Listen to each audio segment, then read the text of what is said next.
Hi అండి. చీరలు కొత్త కొత్త రకాల వెరైటీలు ఇట్లా పెట్టబ్బా, ఇట్లా పెట్ట.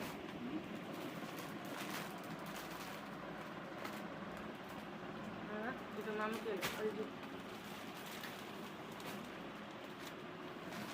ఇది 700 పడుతుంది. అదేంతబ్బా? అది 700, 800. అది ఇది 600. ఇగో పెద్దవాళ్ళ చీరలు కూడా అండి. ఇగో 650. ఇగో ఈ 500, ఈ 550, ఇది 700. అన్నీ బాగున్నాయి. బోనాలు, రాఖీ ఫెస్టివల్ రండి పడమటిగూడెం. మాది సూపర్ చీరలు ఉన్నాయి.